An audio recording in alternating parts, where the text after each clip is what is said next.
Hello viewers, আসসালামু আলাইকুম। Bangla German lab চ্যানেলে আপনাকে স্বাগতম।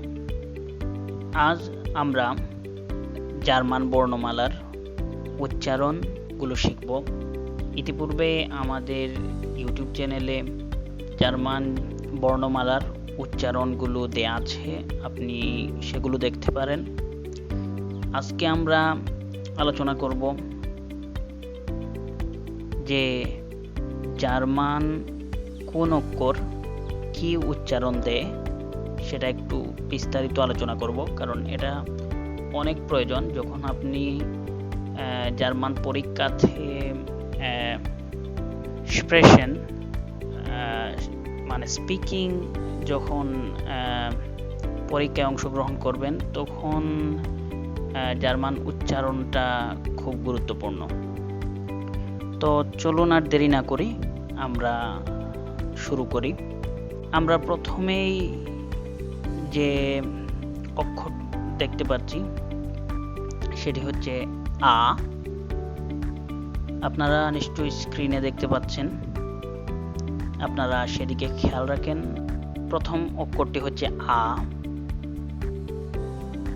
আ ধ্বনি হয় আ, যেমন আবেন্ড, আবেন্ড। তারপরের অক্ষর হচ্ছে আউমলাউট। এটা উচ্চারণ দেয় এয়া, এয়ার গেয়া, এয়ার গেয়া। তারপরের অক্ষর হচ্ছে বে, বে। এটা ব অথবা প, কখনো ব অথবা কখনো প এর উচ্চারণ দেয়। যেমন উদাহরণ দেখুন, বার্ডেন, বার্ডেন, আপ, আপ।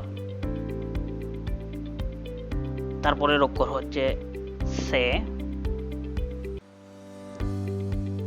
তারপরের অক্ষর হচ্ছে ডে। এগুলো যেরকম আমরা উচ্চারণ করি সেরকম উচ্চারণই দেয়, কিন্তু ডেতে হচ্ছে কখনো কখনো ডে উচ্চারণ দেয়, কখনো হচ্ছে ট এর উচ্চারণ দেয়। যেমন ডাঙ্কেন, ডাঙ্কেন, ল্যান্ড, ল্যান্ড। তারপরের অক্ষর হচ্ছে এ, এ। এটা এর উচ্চারণ দেয়, যেমন অ্যান্ডেন। তারপরের অক্ষর হচ্ছে এফ। এটা ফ এর উচ্চারণ দেয়, ফালেন, ফালেন। তারপরের অক্ষর হচ্ছে গে। এটা গো অথবা কখনো কখনো ক এর উচ্চারণ দেয়, যেমন গ্যাবেন, গ্যাবেন, ঠাক, ঠাক। তারপরের অক্ষর হচ্ছে হা। এটা হ এর উচ্চারণ দেয়, হাবেন, হাবেন।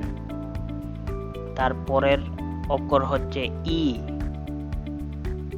এটা রস্বইর ই উচ্চারণ দেয়, ইন, ইন। তারপরের অক্ষর হচ্ছে ইয়ট। এটি ইয় উচ্চারণ দেয়, ইয়। যেমন ইয়েটস্ট, ইয়েটস্ট। তারপরের অক্ষর হচ্ছে কা। এটা ক এবং খ এর মাঝামাঝি ধ্বনি, যেমন খমেন, খমেন। তারপরের অক্ষর হচ্ছে এল। এটা ল এর উচ্চারণ দেয়, লান্ড, লান্ড।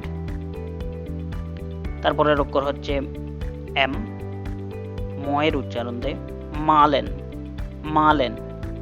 তারপরের অক্ষর এন, নয়ের উচ্চারণ দেয়, নেনেন, নেনেন। তারপরের অক্ষর অ। এটা কখনো অ কখনো সন্দুক অ এর উচ্চারণ দেয়, যেমন জনে, জনে, জুন, জোন। তারপরের অক্ষর হচ্ছে ও umlaut, তারপরের অক্ষর হচ্ছে ফে, এটা প এবং ফ এর মাঝামাঝি ধ্বনির উচ্চারণ দেয়, যেমন ফার্ক, ফার্ক। তারপরের অক্ষর হচ্ছে খু, ব এবং ভ এর মাঝামাঝি ধ্বনি দেয়, যেমন খোবেল, খোবেল। তার পরের অক্ষর হচ্ছে এর,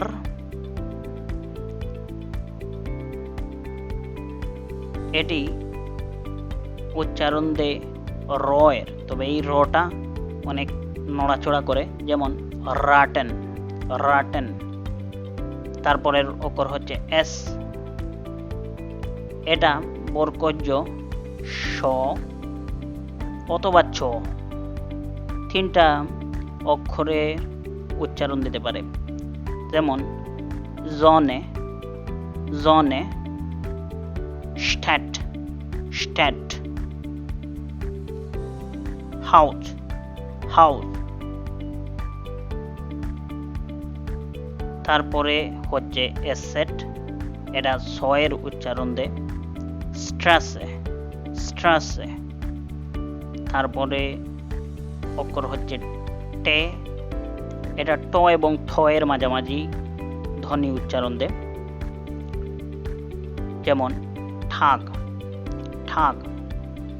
তারপরের অক্ষর হচ্ছে উ, এটি রসৌর উচ্চারণ দেয়, উ, যেমন উন্ড, উন্ড। তারপরের অক্ষর হচ্ছে umlaut, এগুলোর উচ্চারণ আমার পূর্ব ভিডিওতে আপনারা খুঁজে পাবেন, সেখান থেকেও উচ্চারণ দেখে নিতে পারেন। তারপরের অক্ষর হচ্ছে ফাউ, এটি ফ অথবা ভ দুইটার উচ্চারণ দেয়, যেমন ফাটা, ফাটা, ভাজে, ভাজে। তারপরের অক্ষর হচ্ছে ভে, আমরা যাকে ইংরেজিতে ডব্লিউ বলে চিনি, এটা এখানে উচ্চারণ দেয় ভে, যেমন ভান, ভান। তারপরের অক্ষর হচ্ছে এক্স, এক্স এর উচ্চারণটা এক্স এর মতোই হয়। তারপর হচ্ছে অপসিলন, এটাও ওয়াই এর মতো উচ্চারণ হয় কখনো কখনো, এর বিস্তারিত আলোচনা আমরা পরের ভিডিওতে করব। এবং সেট, সেট, এটা বর্কজ কখনো কখনো স এর উচ্চারণ দেয়। তো এই বিষয়ে আমরা পরবর্তী ভিডিওতে বিস্তারিত আলোচনা করব। আজকে আমরা শিখলাম প্রাথমিকভাবে এগুলোর উচ্চারণ এবং কি কি ধ্বনি এক একটা অক্ষর থেকে আসে। জার্মান ভাষায় অনেক সময় একটা অক্ষর একাধিক উচ্চারণ দিতে পারে।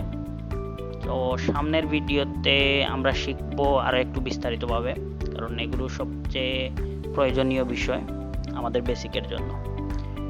অনেক অনেক ধন্যবাদ আমাদের ভিডিওটি দেখার জন্য, এবং যদি আপনি নতুন হয়ে থাকেন, আসুন আমরা একসাথে জার্মান ভাষা শিখি, এবং সেটা শেখার জন্য আপনাকে সাবস্ক্রাইব করা লাগবে, বেল বাটন অন করে রাখা লাগবে, যাতে করে নেক্সট ভিডিওটি আপনি সবার আগে পেতে পারেন।